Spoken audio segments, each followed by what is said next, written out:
Enregistrement. Voilà. Donc, merci à toutes et à tous de vous être connectés pour ce webinaire sur le mentorat et l'égalité des chances. C'est un sujet qui est important pour l'école des mines, c'est un sujet qui est important pour Mines Paris Alumni et c'est un sujet qui est important pour notre société. Donc, on est heureux de vous voir ce soir. Je vais donner tout de suite la parole à Philippe Calusian, qui est à San Francisco et qui est président de Mines Paris Alumni, pour qu'il dise quelques mots d'introduction et puis on passera la main à Frédéric Fontane de l'école ensuite. Merci Théophile. Oui, San Francisco sur Seine, à 6 km au sud de Paris. Comme mon nom l'indique, moi je suis pas français avec 7 ancêtres au cimetière du coin. Je suis français de la deuxième génération et à un moment au lycée, au collège, j'ai des enseignants qui m'ont dit: «Tiens, ça serait peut-être intéressant que tu fasses des classes prépa parce que tu as des bonnes notes et que tu t'intéresses aux sciences». C'est grâce à eux que j'ai pu, faire la classe prépa. Ça me plaisait beaucoup, intégrer les mines et avoir le parcours que j'ai eu. Donc, ces enseignants, m'ont d'une certaine manière mentoré. Sans ça, c'est pas mes parents qui l'auraient fait parce qu'ils savaient même pas que ça existait, ils avaient pas le bac.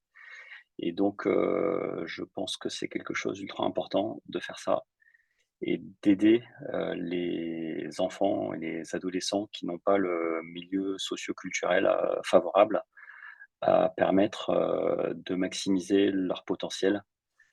Et donc, merci beaucoup d'organiser ce mentorat.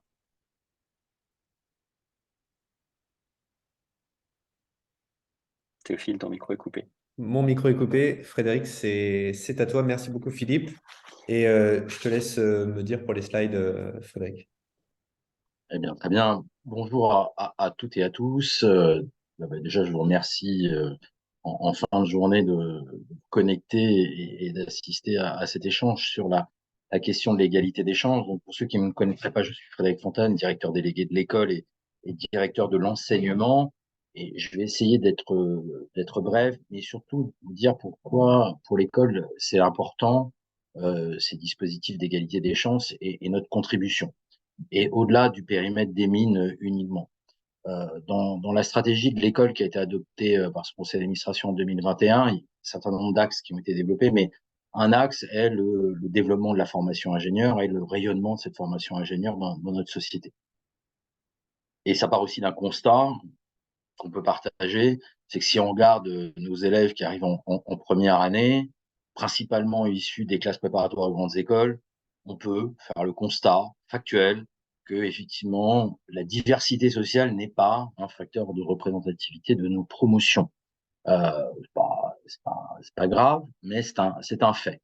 Et les différentes parties prenantes de l'école nous poussent, nous invitent, nous sollicitent pour effectivement avoir plus d'ambition sur ces questions de diversité. Pour nous, ça passera bien évidemment par le fait qu'on diversifie aussi les parcours de recrutement à l'école. Évidemment, humblement, l'école ne peut pas toute seule faire grand-chose, puisque on est d'une taille relativement modeste. C'est pour ça aussi que ces éléments d'égalité des chances, de diversité, s'inscrivent aussi dans la logique de l'université Paris Sciences et Lettres, qui est notre université et pour laquelle effectivement on commence à avoir une taille un peu plus critique. Alors concrètement, les actions que l'on peut mener, elles peuvent être diverses dans la question d'égalité des chances. Une des actions principales s'inscrit ou se formalise dans ce qu'on appelle les cordées de la réussite.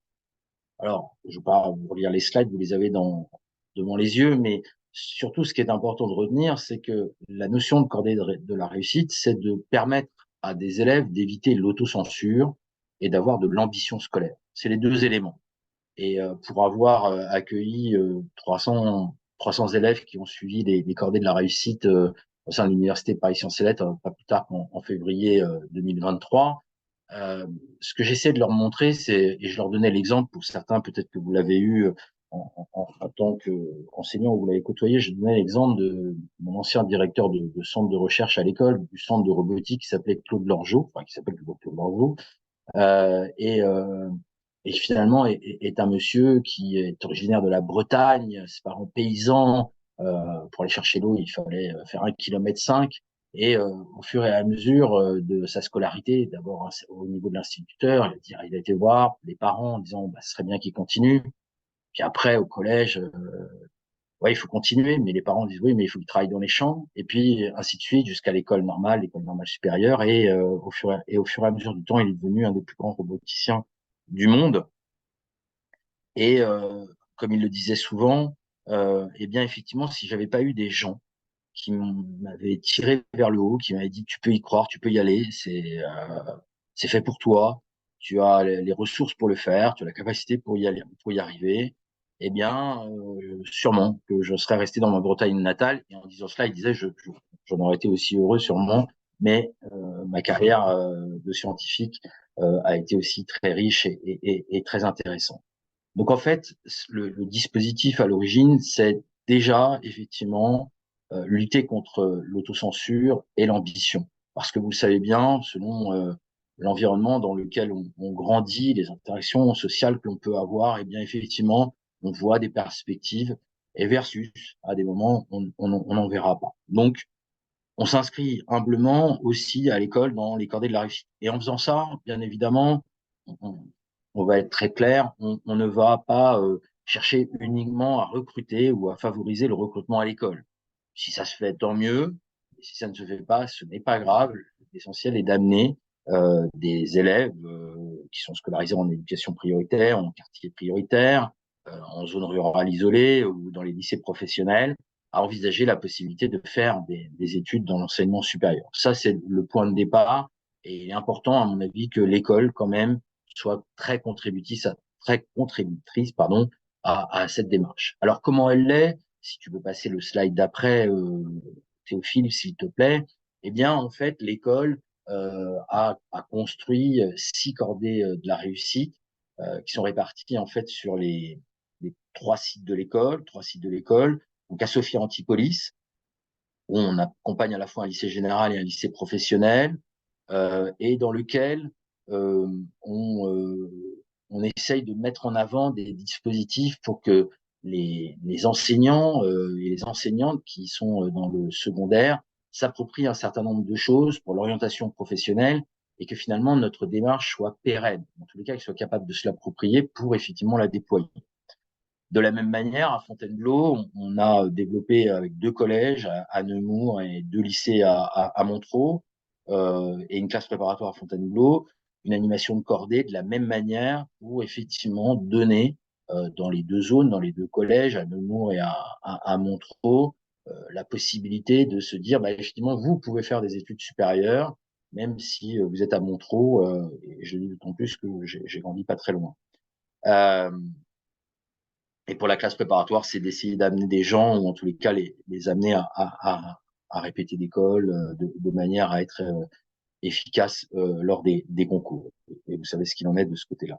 Et puis, une grosse cordée historique est à Paris, sur le site parisien, où on accompagne les élèves de 11 collèges, de 5 lycées et de 4 classes préparatoires en Île-de-France.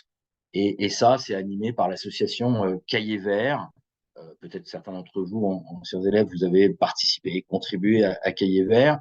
Et effectivement, ça va dans les 2 sens, hein, puisque dans cette association, il y a aussi un effet, je dirais, d'apprentissage pour nos élèves ingénieurs et bénéfique pour ceux qui reçoivent ces éléments-là au niveau de la cordée de la réussite. Mais je pense qu'il est aussi important que nos élèves ingénieurs aient une contribution sociale beaucoup plus importante. Ça fait partie des réflexions importantes qu'on va mener sur les 5 années à venir, qui est la durée du contrat d'objectif et de performance, c'est-à-dire le contrat qui nous lie à l'État, même si l'État a une logique budgétaire annuelle, demande de nous engager sur 5 ans. Et dans cet engagement-là, j'ai mis en avant le fait que l'on mettrait en avant, ou en tout cas qu'on chercherait à développer plus amplement les dispositifs d'égalité des chances et d'implication de nos élèves au cours de leur scolarité vis-à-vis de zones sociales défavorisées. À ce titre-là, je mentionne le travail important déjà réalisé et le travail important à réaliser par Béatrice qui est là et qui va s'occuper bientôt d'un pôle au sein de la direction d'enseignement sur la vie étudiante et l'insertion professionnelle et dans lequel il y aura les dispositifs d'accompagnement à l'égalité des chances et qui seront animés par une de nos collègues qui est au sein de la direction d'enseignement qui s'appelle Choisissez le Béga et qui, je n'en doute pas, œuvrera très positivement. Dernier slide et je finirai sur ce propos-là, Théophile. Finalement, qu'est-ce que l'on fait quand on fait des cordées de la réussite? Parce que tout ça, ça paraît théorique. Alors, ça va bien avec la devise de l'école. Voilà, je vous ai fait la théorie. Maintenant, voilà la pratique, hein, théorie et pratique. Qu'est-ce que l'on fait? Finalement, on essaye selon les sites, hein, mais comme tous les sites sont éligibles, on n'a pas vraiment de problème. Comme vous allez le voir, en fait, on fait un champ très large d'activités potentielles au sein de l'école. On fait des visites de laboratoire de l'école pour montrer, ou en tous les cas, donner l'envie d'aller vers les sciences, et pas uniquement aux garçons, mais aussi aux jeunes femmes, qui est un élément essentiel. Bien évidemment, on essaye de les amener à avoir plus d'expression orale. Donc, on se base aussi sur notre savoir-faire, de ce qu'on a su mobiliser en termes de cours de théâtre, d'animation de débat. On leur ouvre des éléments d'orientation professionnelle en complément de ce qu'ils peuvent avoir au collège, au lycée. Mais effectivement, dans plein de zones, on s'est aperçu que au collège, au lycée, ce que l'on présente comme orientation professionnelle, c'est quand même un champ déjà restreint. Et on essaie de dire, finalement, le champ peut être beaucoup plus large. Ne vous fermez pas à cela. On essaye aussi de leur montrer ce qui est la force de l'école, c'est-à-dire sa proximité avec le monde des entreprises au travers de visites. Et puis, on leur fait faire des projets scientifiques, où on leur met la main à la pâte, notamment maintenant, d'autant plus qu'on s'est doté d'un Fab Lab de bonne qualité et qu'on a maintenant pris en personnel permanent quelqu'un pour animer ce Fab Lab. Eh bien, effectivement, dans les dispositifs de cordée de la réussite, notamment à Paris, eh bien, on vient leur montrer comment on peut faire un petit robot, comment on peut utiliser une imprimante 3D, etc. Et leur donner le fait que, effectivement, des études scientifiques, techniques, technologiques font sens pour eux et qu'il n'y a pas de raison qu'ils ne se ferment à ce genre de perspective scolaire. Et puis, évidemment, on essaye aussi, au travers de Paris Sciences et Lettres, hein, plus largement, eh bien, de leur montrer que Paris Sciences et Lettres, c'est sciences et lettres, et donc de leur montrer aussi toute la dimension artistique. Et il se trouve qu'au moins sur le site parisien, mais c'est aussi pas sur Fontainebleau ou à Nice, que effectivement il y a des dimensions culturelles et que l'ingénieur n'est pas juste un sympathique bourrin qui est complètement dépourvu de sens artistique, et que globalement, je caricature, hein, bien sûr, ne prenez pas au premier degré mes propos, mais qu'il est important aussi qu'il s'éveille à ces éléments-là. Donc en fait, vous voyez, il y a une très grande pluralité que l'on met en avant au sein de ces dispositifs-là, qu'on essaye de mobiliser, pour lesquels effectivement l'école mobilise à la fois des personnels permanents, des personnels vacataires, mais des éléments, mais ça fait partie aussi de notre politique à l'école d'investir dans ces éléments de dispositifs de cordée de la réussite et plus généralement d'égalité des chances. Et je vais conclure par cela, c'est-à-dire que ce dispositif, comme vous le voyez, il amène jusque soit en terminale, et puis à certains moments en classe préparatoire, et puis après ça s'arrête.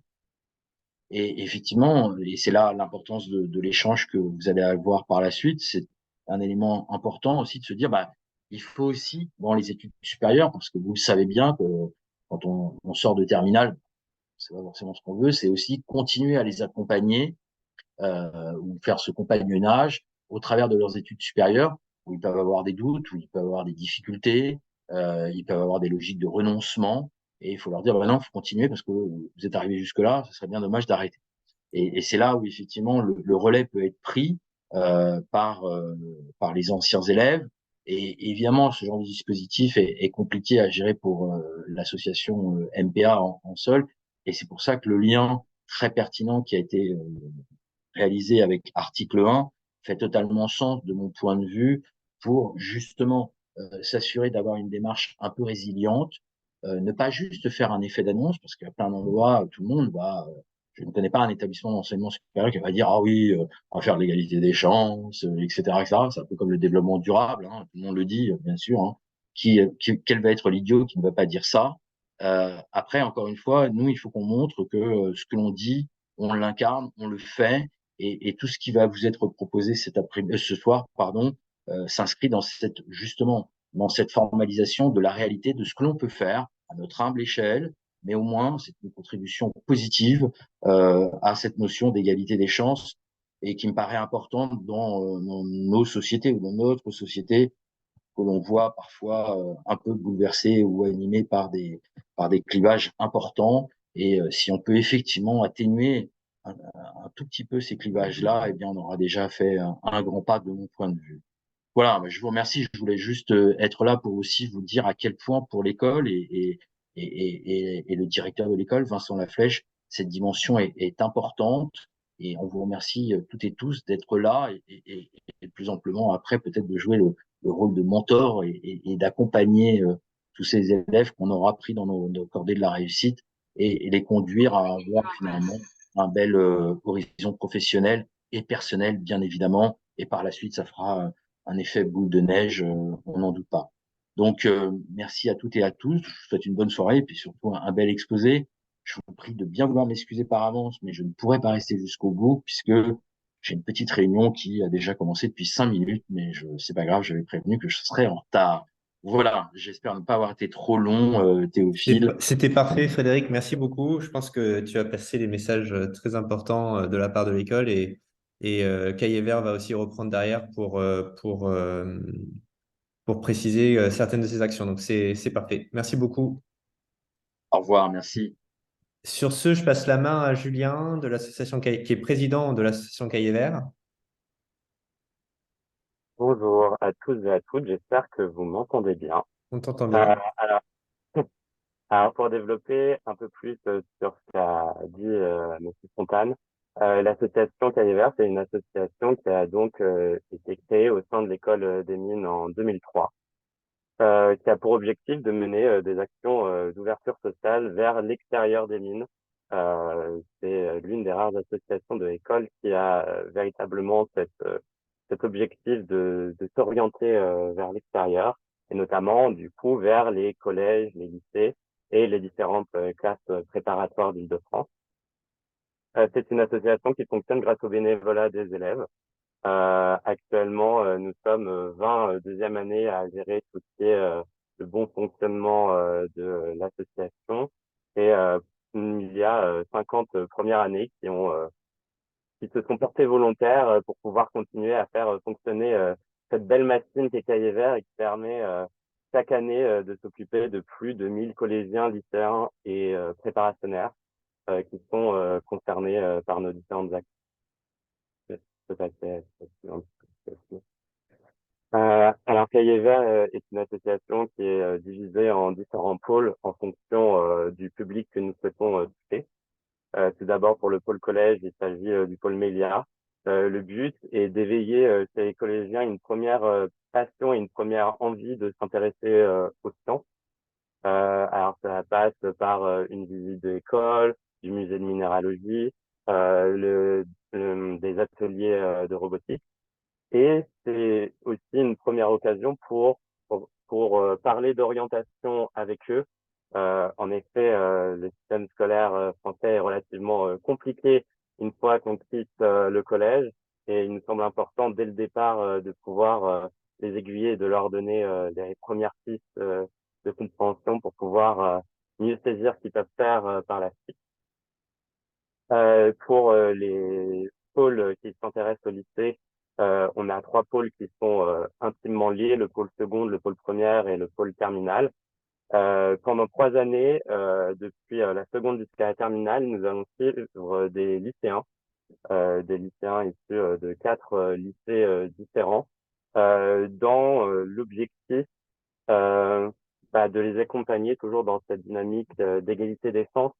Ce sont des élèves en général, lorsqu'on les voit pour la première fois, qui peuvent manquer de confiance en eux alors qu'ils ont un énorme potentiel. Et tout le but de l'accompagnement lors de ces 3 ans, ça va être d'une part leur apporter des conseils d'orientation qui vont être prodigués par Béatrice Crochet, mais aussi leur faire découvrir le monde scientifique, que ce soit par des expériences, par des expositions, mais aussi développer d'autres compétences tout à fait utiles comme l'expression orale, ou bien encore découvrir tout un aspect culturel qui peut manquer quelquefois à des formations scientifiques.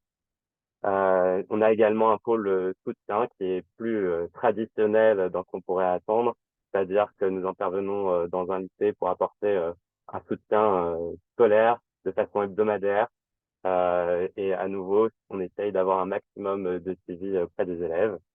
Enfin, pour tout ce qui est relatif aux classes préparatoires, on a un partenariat avec 4 différentes prépas situées à Paris.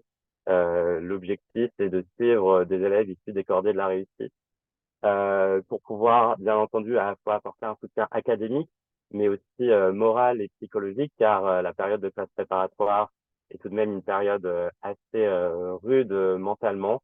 Et l'objectif, c'est de pouvoir accompagner ces élèves afin que toute cette période puisse se passer le mieux possible pour eux et qu'ils puissent s'accomplir pleinement et pouvoir réussir parfaitement leur concours.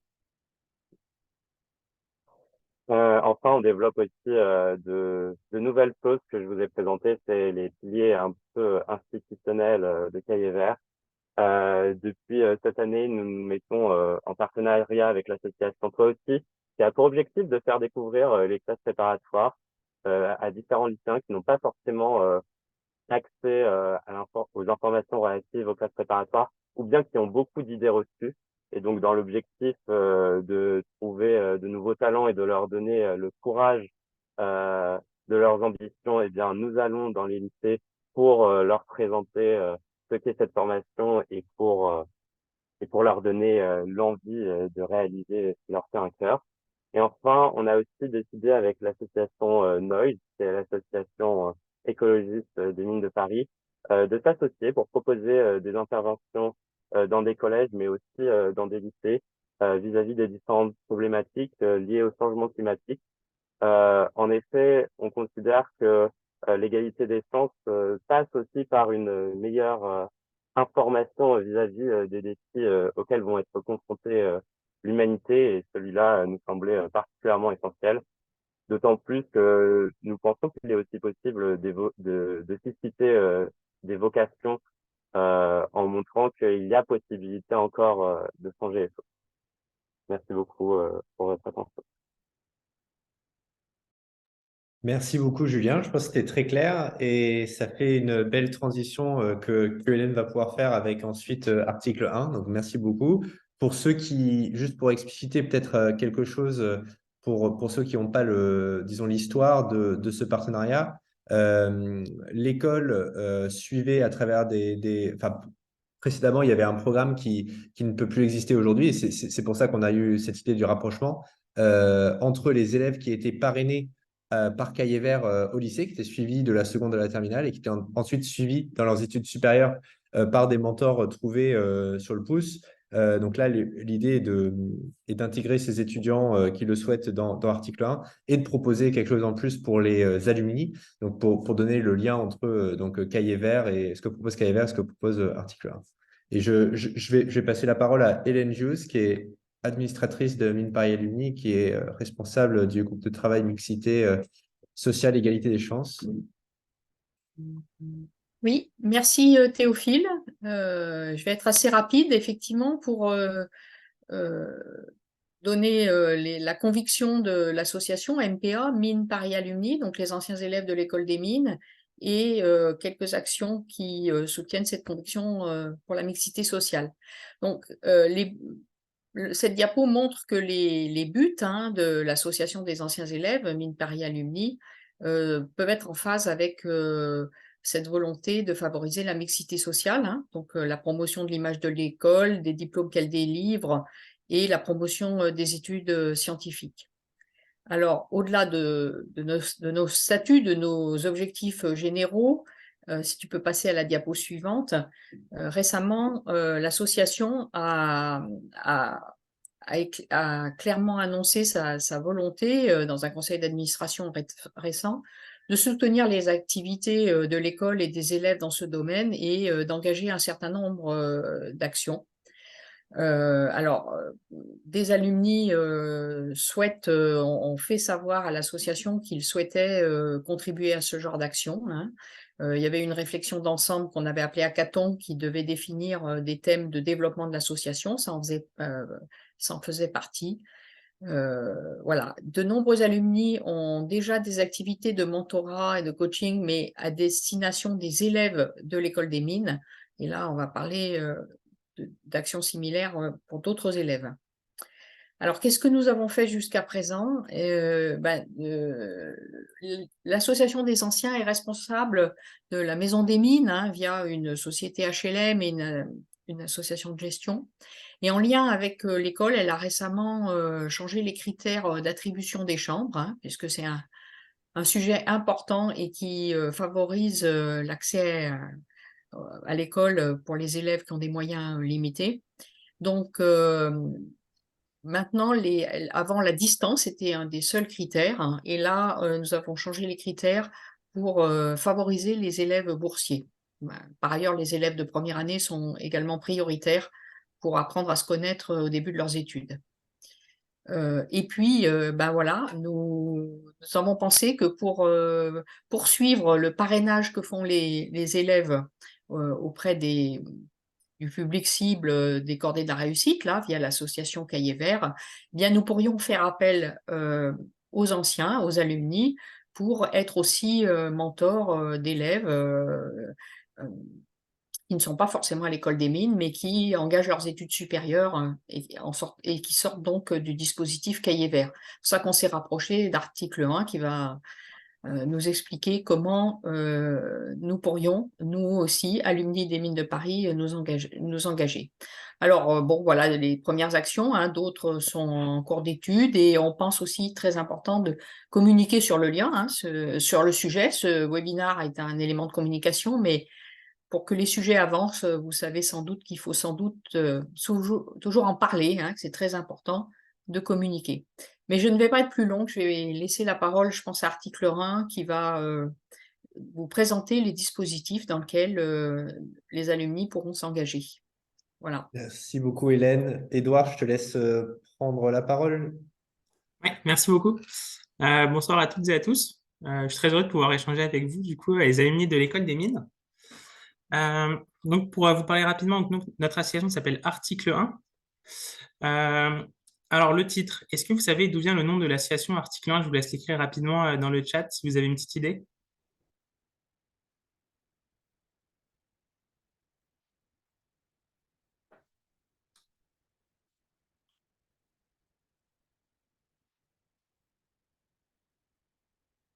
Alors, pas du tout.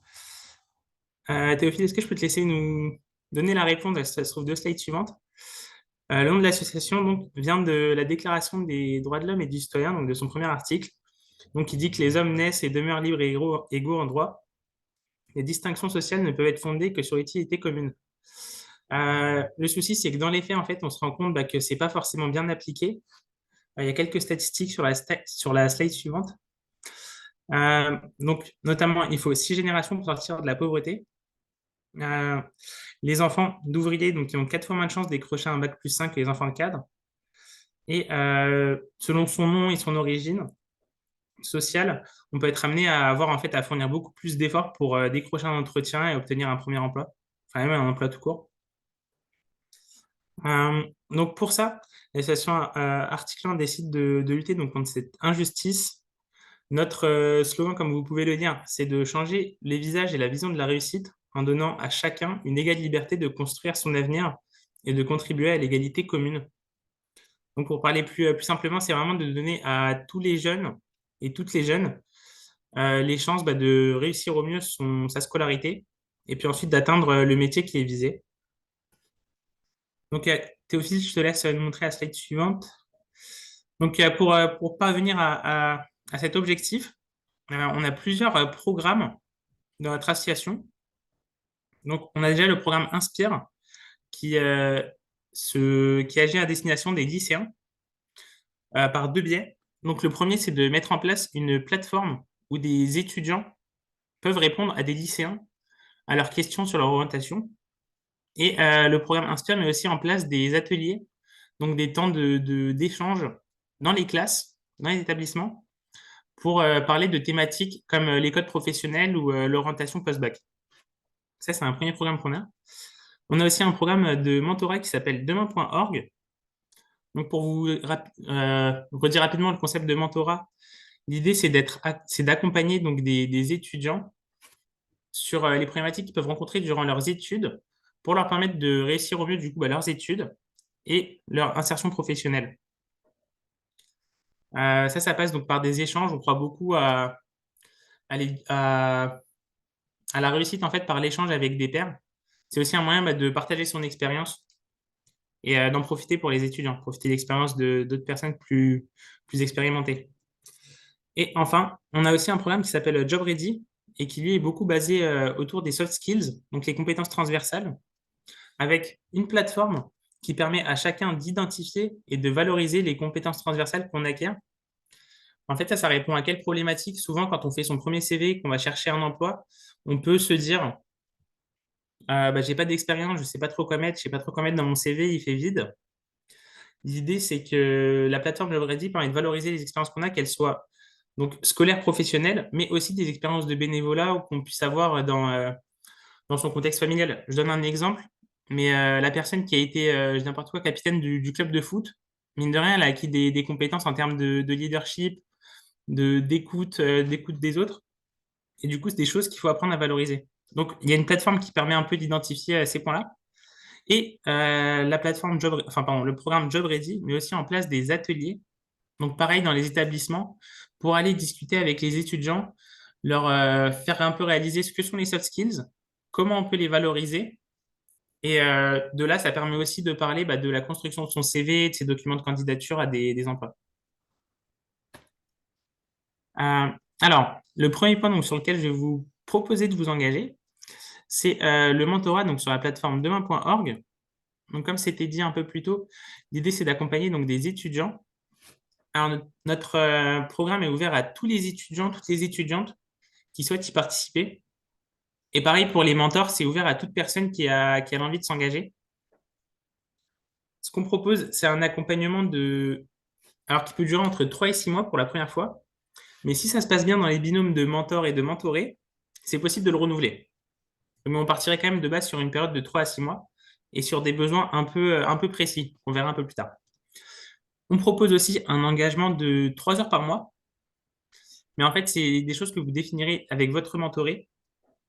C'est-à-dire qu'en fait, ce qu'on vous propose, c'est vraiment une mise en relation. Ensuite, c'est vraiment à vous de voir selon les besoins des mentorés, selon vos disponibilités, combien de temps vous pouvez y consacrer. Vous définirez aussi les canaux de communication. Donc, si vous préférez échanger par WhatsApp, boire un café en se rencontrant ou échanger par mail, ce sera vraiment des choses que vous pourrez construire. Et une autre chose importante, c'est qu'en fait, il y a des petits modules de formation au cours de l'inscription afin de vous familiariser un peu avec le mentorat, vous donner un peu quelques clés sur la communication, l'écoute active, la bienveillance, enfin ce genre de choses. Et une autre chose qui peut être importante aussi à noter, c'est que il y a des personnes au sein de l'association qui sont chargées de vous suivre. C'est-à-dire qu'ils vous envoient des mails ou qui vous appellent de temps en temps pour vérifier que tout se passe bien dans votre binôme, qu'il n'y a pas de souci de communication, enfin tout ce genre de choses. Donc, comme c'est écrit, l'an dernier, on a pu accompagner 36 000 binômes en France, dont quelque chose comme 13 000 en Île-de-France. Ça s'explique parce que on a été encouragé, enfin, il y a le gouvernement qui croit en nous et qui nous a encouragés et qui nous a mis un appel à projet. Et donc, qui nous a permis un peu de nous développer, d'avoir une action de plus en plus croissante. Alors, donc, les besoins sur lesquels vous pourrez accompagner les étudiants, donc ça peut être sur les conseils, donc c'est-à-dire donner des conseils sur les secteurs professionnels, les métiers. Quand on est étudiant, on ne se rend pas forcément compte des réalités des choses en fait dans certains secteurs, dans certains métiers.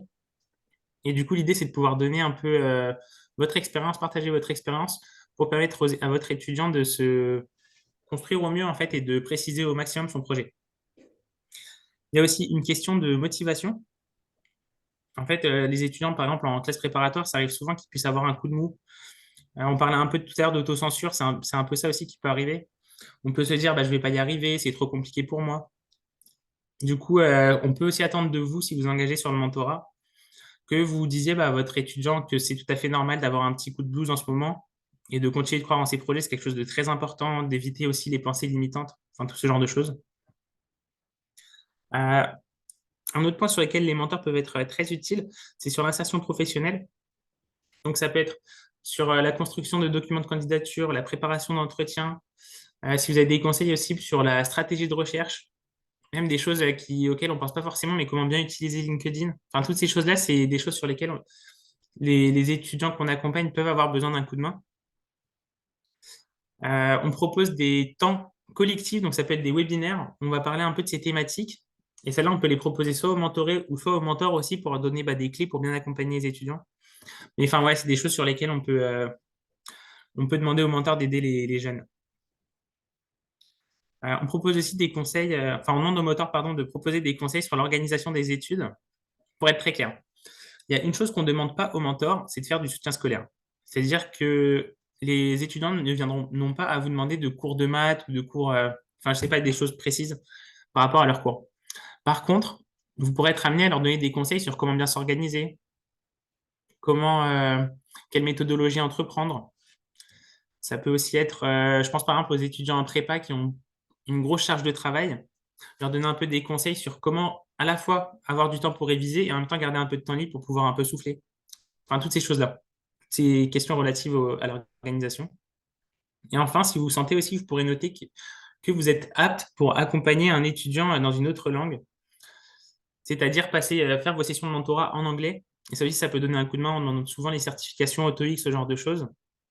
Et c'est pas quelque chose sur lequel les étudiants se sentent toujours au maximum de leur capacité. Euh, alors, je vais vous dire rapidement comment se font les mises en relation donc, entre les étudiants et les mentors sur notre plateforme. On a un algorithme en fait qui nous flèche un peu des mises en relation, mais une chose à garder en tête, c'est qu'il existe toujours des salariés de l'association qui vont valider le matching, donc la mise en relation. Et ça se base sur plusieurs points. Donc, les premiers points importants, c'est le cursus, c'est-à-dire que vous avez un cursus similaire. Donc, souvent, ça va être des étudiants donc, qui ont fait des classes préparatoires puis une école d'ingénieur. Si vous aussi, vous avez fait ça, vous avez marqué des points au sein de notre algorithme et ça va nous flécher un matching. Et aussi le secteur professionnel. On demande aux étudiants quel secteur professionnel les intéresse. Et si c'est un secteur dans lequel vous êtes, ça augmente aussi les chances que vous soyez mis en relation. Et enfin, durant le processus d'inscription, on demande et aux étudiants et aux mentors d'inscrire des besoins. Donc, c'est un peu ce dont on parlait tout à l'heure, mais ça peut être se motiver, performer, découvrir donc des secteurs et tout, parler ou s'insérer. Donc, vous avez noté des besoins sur lesquels vous sentez d'accompagner des jeunes. Si ça matche avec les besoins qu'ont recensés les jeunes, ça peut être aussi un facteur de mise en relation.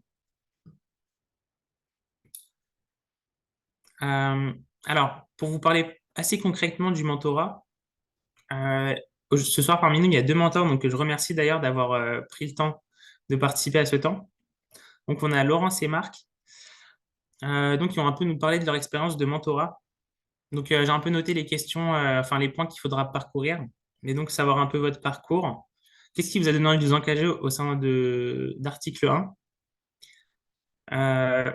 Qui étaient vos mentorés et sur quelles problématiques vous les avez accompagnés? Et enfin, qu'est-ce que vous avez retiré de cette expérience? Donc, Laurence, peut-être je vous laisse commencer. D'accord, bonjour à tous. Alors, quelques mots sur mon parcours. J'ai une résonance. Ouais, on vous entend pas très bien, il y a un... Ouais, je sais pas ce qui peut causer ça. Je continue quand même, c'est audible? Alors, je pense que c'est de votre côté, Laurence, parce que c'est le seul micro d'ouvert. Est-ce que vous pouvez réessayer? Oui, voilà. Oui, c'est vrai qu'il y a une résonance. Est-ce que vous avez des haut-parleurs de branchés, peut-être, quelque chose comme ça? Mais là, Non, rien d'extraordinaire, mais non, j'ai rien de particulier de branché. est-ce que vous avez un casque sous la main, peut-être? Des écouteurs? Sous la main, pas sous la main. Mais Est-ce que c'est mieux? Je suis en train de regarder dans les... Non, c'est pareil. Je vous propose de de peut-être de travailler avec l'autre personne, c'est Marc, et puis moi je vais aller chercher un casque. Oui, on peut commencer par Marc pendant que si vous en avez pas trop loin de vous, on peut faire ça. Voilà. Ou alors attendez, j'ai encore peut-être. Est-ce que ça c'est mieux ou pas? Non. J'ai pas l'impression, mais Ça change rien, ouais. Ok, bon, je sais pas pourquoi j'ai ça. Mince. Ouais. Ouais, écoutez, on va peut-être commencer par Marc et puis Laurence, voir si ça va un petit peu mieux peut-être dans quelques minutes. Ok. Merci beaucoup. Bon, bonsoir à tous, à toutes. Moi, c'est mon parcours. Moi, c'est Marc Razzaobelina. Je suis franco-malgache. J'ai un double diplôme ingénieur télécom et complété par un executive MBA de HEC Paris en 2019. J'ai 22 ans d'expérience en gestion d'équipes multiculturelles et pluridisciplinaires en Afrique, en Europe. Plus 15 ans d'expérience en gestion de projets complexes dans les télécommunications et on va dire plus de 6 ans de vente de grands projets comme le réseau 5G avec un chiffre d'affaires qui peut atteindre jusqu'à 500 millions d'euros. J'étais aussi patron de filiales en Afrique. Voilà. Merci beaucoup. Et du coup, est-ce que vous pouvez nous dire un peu à quel moment vous êtes engagé au sein d'Article 1? Qu'est-ce qui vous a motivé aussi à franchir ce pas? Alors, en fait, mon entreprise était un des partenaires d'Article 1 et au sein de l'entreprise, ils ont enfin, fait une promotion pour ceux qui sont volontaires ou d'être bénévoles et j'en faisais partie. Pourquoi je me suis engagé en fait donc ça c'était plutôt en 2020. Donc quand je suis arrivé en France, je viens de Madagascar après le bac. Quand je suis arrivé en France, en fait, j'étais entre guillemets mentoré par de la famille et enfin, plus ou moins qui m'a aidé, qui m'a transféré les valeurs de réussite, de persévérance, on va dire d'humilité, en fait. Beaucoup de choses qui m'ont permis en fait de réussir. Voilà. Ouais, ça fait un petit peu écho avec ce que disait Monsieur Fontaine tout à l'heure, mais c'est aussi un peu ça. La mission d'Article 1, c'est aussi essayer de provoquer un peu provoquer ces rencontres qui peuvent un peu changer un destin. Oui, Alors du coup, oui. et en fait, pendant on va dire mon parcours professionnel, parce que j'ai commencé par exemple ingénieur télécom au sein de l'entreprise, au bout de 3 ans, j'ai pu devenir chef de projet. 3 ans après, j'ai pu devenir directeur télécom. 3 ans après, je suis devenu directeur commercial, ensuite directeur filiale. Donc, il y avait une progression, mais il y avait aussi un mentor derrière. Donc, j'avais un mentor à l'intérieur de l'entreprise qui m'ont permis en fait d'ouvrir la voie. Et ça, c'est quelque chose que je souhaitais peut-être aussi partager, cette expérience-là. Merci beaucoup. Et du coup, donc, qui était votre mentoré? Comment ça s'est passé en fait? Comment s'est passée votre Alors, relation? effectivement, donc c'est suite à résultat de l'algorithme. Donc j'ai accompagné Alexis. Alexis est basé, moi je suis basé en région parisienne. Alexis est basé à Marseille. Donc comme quoi c'est tout à fait possible. Alexis est en classe préparatoire en 2020. Il est boursier. Il est issu d'une famille où ses parents sont âgés. Son papa est, on va dire, est déjà à la retraite, était déjà à la retraite à ce moment-là. Et sa maman était plutôt responsable sociale, donc qui n'avait pas fait d'études, qui n'avait pas une visibilité claire. Et c'était ça le début de mentorat. Donc, Alexis avait comme ambition justement d'intégrer HEC Paris, ou au moins les top 3 dont HEC Paris. mais aussi été très intéressé dans tout ce qui est secteur télécommunications, gestion de projet. Donc, je crois que ça fait le matching dans le cursus. Et sur quel point vous avez pu l'accompagner? Enfin, sur quel point Alexis avait besoin d'aide et vous avez pu lui donner un coup de pouce? Alors, c'était un peu spécial pour nous deux parce que c'était, je pense, pendant le Covid déjà. Mais on va dire, notre rencontre s'est passée très vite. On avait prévu au début par article 1 de nous voir une fois par mois. Et finalement, nous nous sommes décidés de nous voir, en fait, ou nous discuter une fois par semaine, au moins pendant les 3 premiers mois. C'est surtout pour nous connaître dans les deux sens, établir une relation de confiance. Donc, ça y allait très vite. Et même Alexis a fait l'effort à Noël 2020 de venir en Île-de-France et nous nous sommes rencontrés physiquement, carrément pour discuter. Voilà. Donc, la problématique d'Alexis, c'est ce qui a été évoqué tout à l'heure, c'est vraiment la confiance en soi.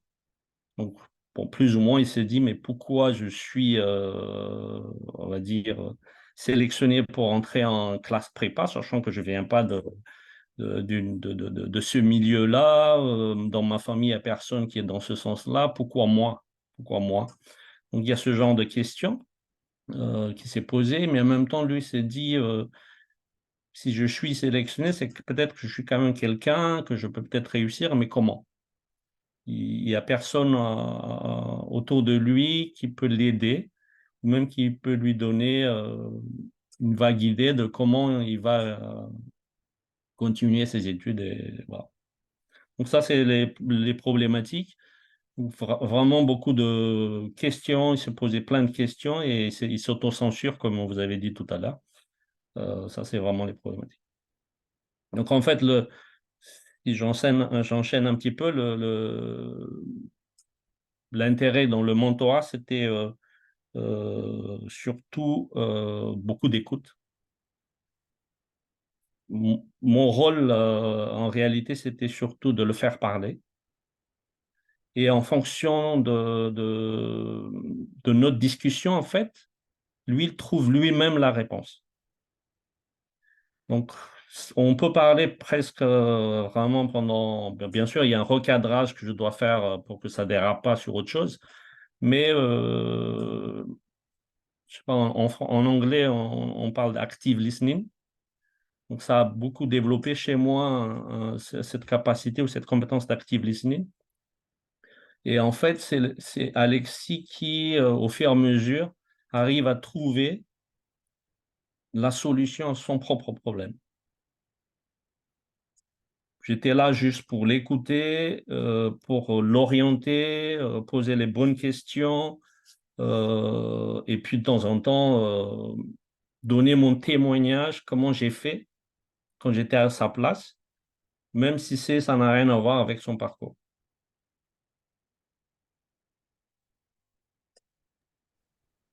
Merci beaucoup, Marc. Laurent, est-ce que vous voulez peut-être témoigner à votre tour? Alors, je refais un essai. Est-ce que c'est mieux? Génial. Ça marche beaucoup mieux, ouais. Merci Ça beaucoup. marche beaucoup mieux? Ouais. Parfait. Alors, donc, Oui. quelques mots sur mon parcours.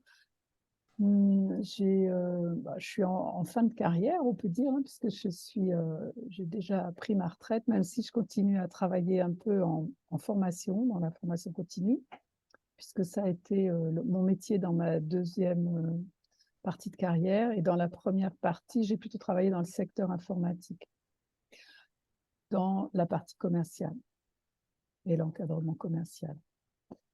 Voilà. Et ensuite, dans un cabinet de formation où j'ai été consultante formatrice dans le domaine du management et du management commercial au sens large. Voilà, pour mon parcours.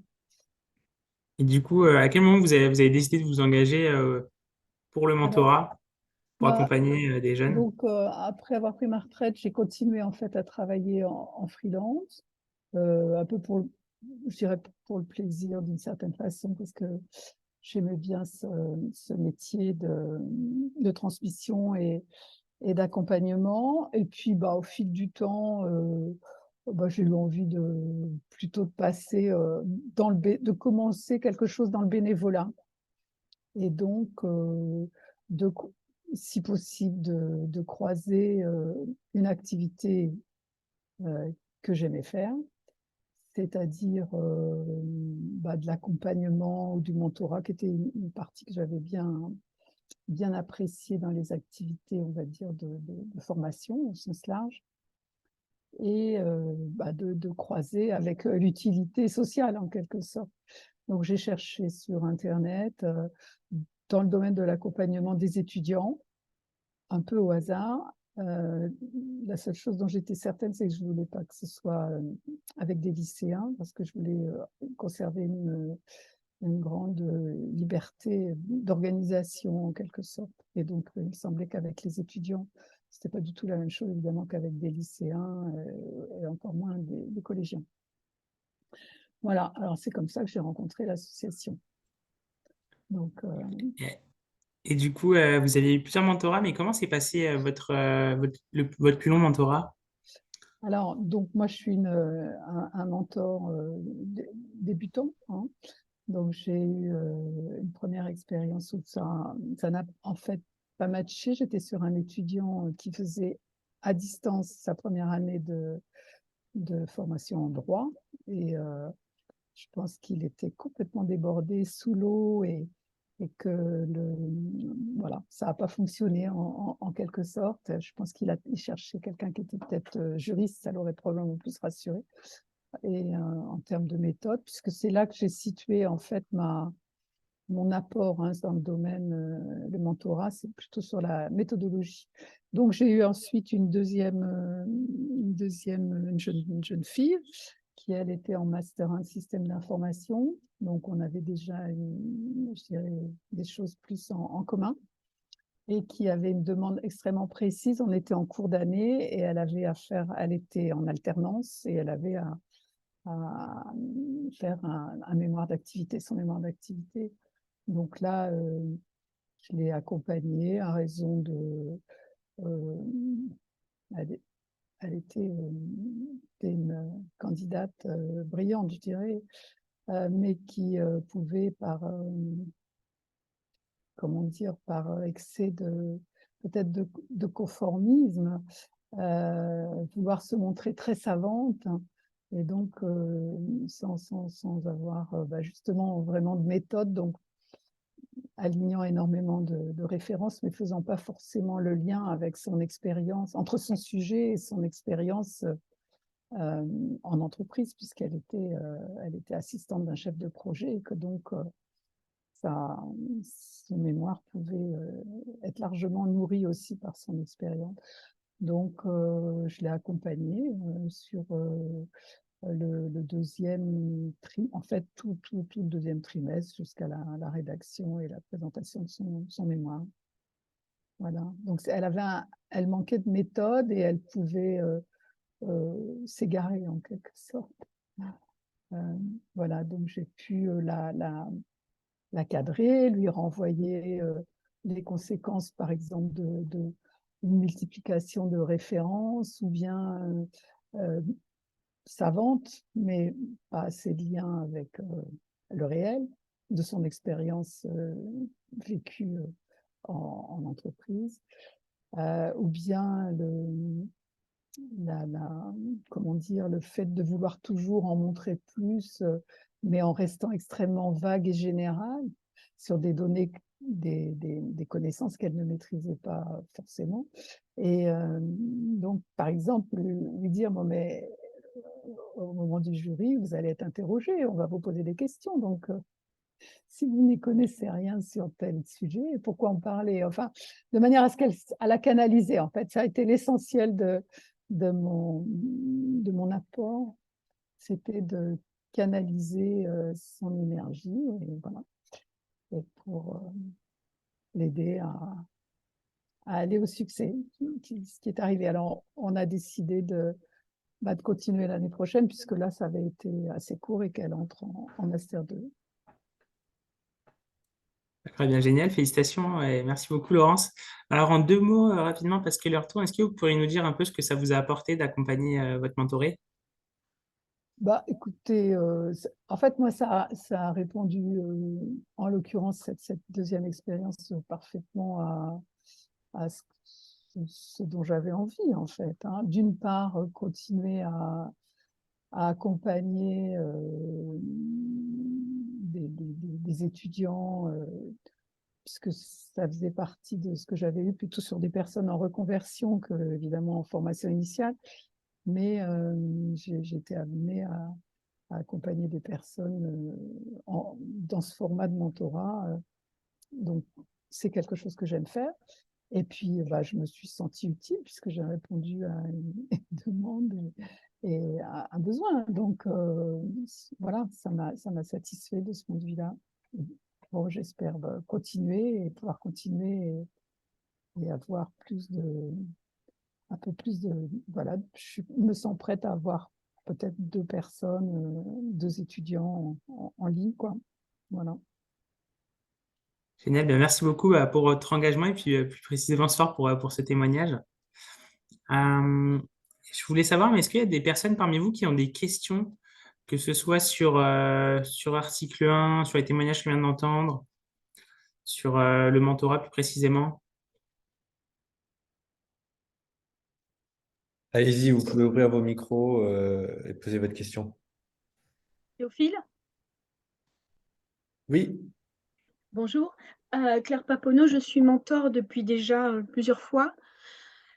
Et là, je tu voulais es, savoir. excuse-moi Claire, je te coupe, tu es mentor avec l'association pour des élèves du cycle ingénieur civil ou tu es mentor avec article 1 déjà? Alors, je pense que c'est mentor avec article 1, parce que les jeunes que j'ai eus ont toujours été non ingénieurs, D'accord, ben et voilà, pas en ok, études super. d'ingénieur. Ok. Voilà. Et donc, cette fois-ci, donc, j'ai eu un jeune en école d'ingénieur, première année, qui finalement a décidé d'arrêter et de s'orienter vers autre chose, qui est la fac et un BUT. Et la question que j'ai posée, c'est est-ce que ceci doit être arrêté ou pas? J'ai posé la question, comme je n'ai pas eu de réponse, je voudrais savoir ce qui doit être fait dans un cas comme celui-ci.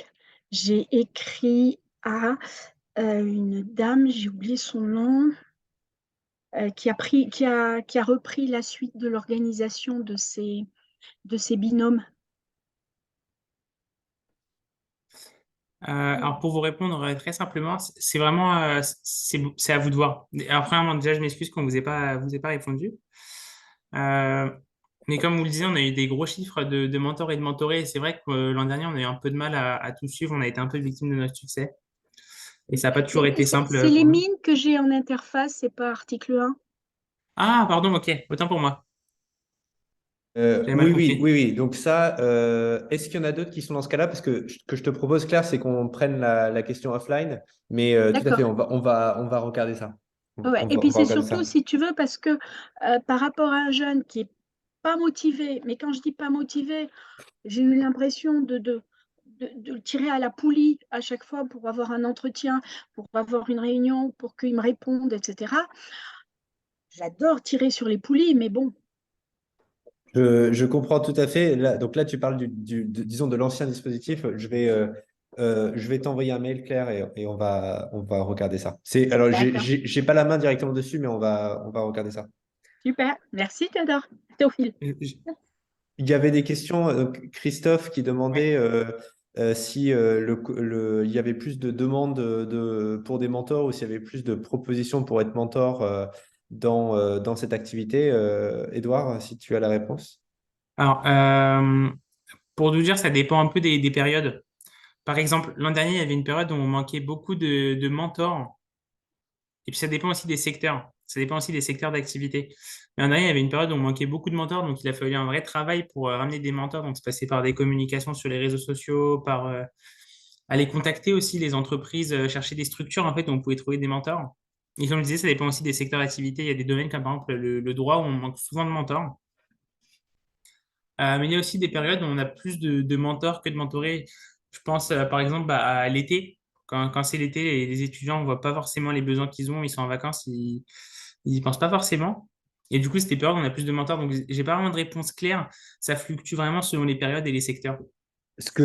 Edouard, ce que tu nous avais dit en préparation, c'était que à la rentrée, vous avez pas mal de demandes pour être Ouais, accompagné, c'est ça. Donc là, en c'est effet. plutôt le bon moment pour avoir une paire, surtout avec les domaines. Il me semble qu'on avait parlé des domaines ingénieurs, etc. Euh, Ouais. et La rentrée, en fait, c'est le moment où on va prospecter un peu dans les établissements pour chercher les jeunes directement. Et c'est vrai que c'est une période aussi, on a beaucoup de jeunes qui s'inscrivent en ce moment. Ouais. Hélène demandait si tous les candidats mentors, donc je pense que c'est à peu près la même question, du coup ça veut dire pas forcément, ça dépend de la période. Est-ce que tous les Ouais. candidats de mentors se voient proposer un mentoré? Ça dépend. Ouais, alors, on essaye dans la mesure du possible. Mais c'est vrai qu'il y a pareil, il y a des secteurs où on n'a pas forcément beaucoup de jeunes. Donc, ça peut mettre du temps. Mais n'hésitez pas, par contre, à nous envoyer un message ou un mail si vous trouvez que ça fait longtemps, on vous y répondra le plus clairement possible. Donc, Vince, oui, ouais, peut-être. je vais enchaîner sur la question suivante. Vas-y, je t'en prie. Ouais, donc, est-ce que l'article 1 propose du mentorat pour des lycéens? Sinon, pourquoi se concentrer sur les étudiants? Alors, la réponse va être un petit peu longue, ça va venir un peu de l'histoire d'Article 1. En fait, historiquement, Article 1, c'est une association qui a été fondée par... en fait, c'est la fusion de deux associations. Donc, il y a eu Fratelli et Passeport Avenir, donc qui faisaient toutes les deux du mentorat. La première a été montée par une personne qui travaillait dans le conseil, donc chez McKinsey, et qui, du coup, trouvait que c'était un peu compliqué d'accéder à ces milieux. Pour certaines personnes, ça manquait vraiment d'égalité des chances. Donc, du coup, d'abord, il y a eu quelque chose pour faciliter les dispositifs euh, envers les lycéens, en fait, pour favoriser les jeunes qui font des classes préparatoires et des écoles. Et puis, pareil, l'autre association a été fondée par une personne qui travaillait dans les télécommunications. Donc, historiquement, c'était vraiment une question d'accès au secteur professionnel. Et du coup, c'était un peu plus centré sur les études post-bac.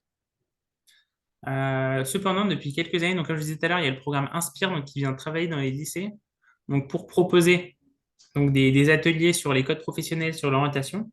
Et très récemment, donc depuis l'an dernier, il y a un programme qui est vraiment encore un embryon, qui s'appelle le mentorat vers le sup et qui va proposer du mentorat à des jeunes de terminale par des étudiants.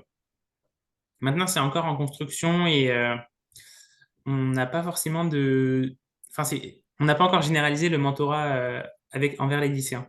Mais c'est quelque chose qui se fait petit à petit. J'espère que ça a répondu à la question et que c'était assez clair.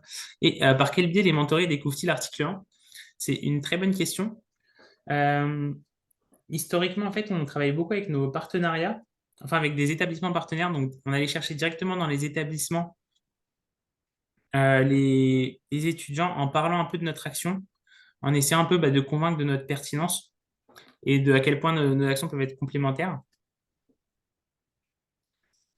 Et ouais, du coup, c'était comme ça en faisant des présentations dans les classes. C'est quelque chose qui se fait toujours, mais depuis l'an dernier, donc quand je parlais, on est soutenu par le gouvernement, mais qui nous donne aussi des objectifs. Et on passe aussi par du web marketing, du coup, depuis l'an dernier, c'est-à-dire par des campagnes sur les réseaux sociaux, sur Instagram, sur TikTok, en essayant un peu de parler de nos actions et ouais, de la faire autant dans le plus grand nombre.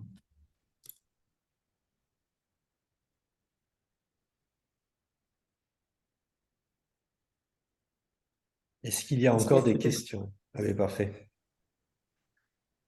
Peut-être que une question, enfin peut-être pour clarifier, c'est une question et je vais donner la réponse en direct, mais pour clarifier pour ceux qui ont vu, donc qui étaient présents pour la présentation avec l'école, avec Cahier Vert, avec MPA et maintenant avec Article 1, ceux qui étaient là depuis le début, pour un peu revenir sur le lien, voilà, avec ce dont parlait Claire aussi sur les étudiants qui étaient suivis au niveau de l'école. Là, ce qui est le partenariat qu'on a avec Article 1, c'est que Article 1 va accueillir les étudiants donc, qui ont été suivis par Cahier Vert, l'association étudiante, pendant leur scolarité euh, dans le secondaire. Et ensuite, donc, lorsqu'ils passent en études supérieures, ils seront suivis par Article 1. Et c'est plus symbolique qu'autre chose, c'est plus un partenariat symbolique, mais Mines Paris Uni voudrait encourager ses membres à participer aux actions de mentorat d'Article 1.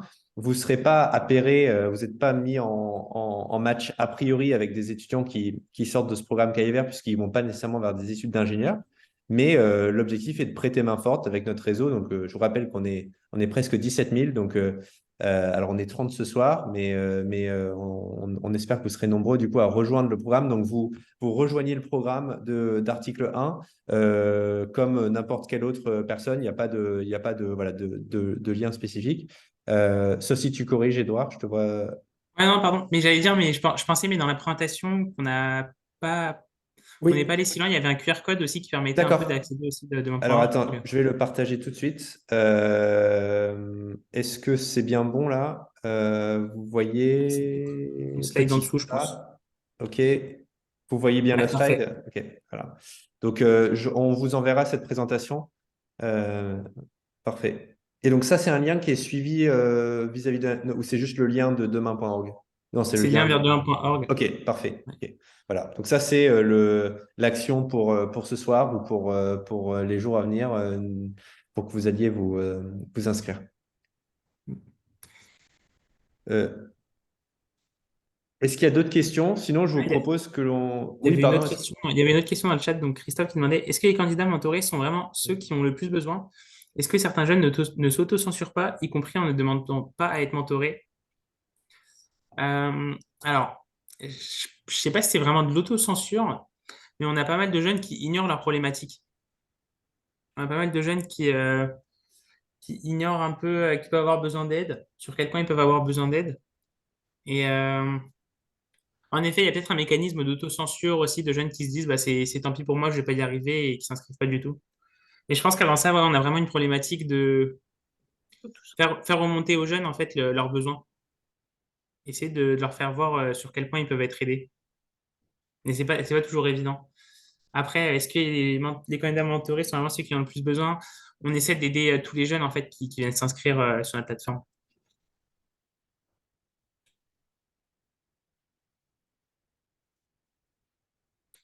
Ouais, je crois que c'était la dernière question. OK. Merci à toutes et tous d'être venus. Merci. Je pense qu'on peut remercier, applaudir Édouard et nos deux mentors qui sont venus témoigner, Marc et Laurence. Merci beaucoup pour votre temps. Merci d'avoir préparé cette présentation pour nous. On va vous envoyer à toutes et tous un récap par mail demain. Vous enverrez ça avec les slides. Et on n'a pas eu le temps d'aborder, mais on mettra quand même dans le mail les sujets liés aux ateliers donc, d'article 1. Et on pourra éventuellement organiser une nouvelle présentation à ce sujet. Je pense que c'est toujours plus agréable de découvrir un dispositif de cette manière-là. Merci à toutes et tous. Je vais mettre le replay sur YouTube et on vous l'envoie. Bonne soirée à tous. Merci beaucoup. Au revoir. Merci. Au revoir. Merci, bonne Merci pour soirée. votre écoute et vos messages. Bonne soirée. Merci Edouard. Merci Laurence. Merci Marc. Mm.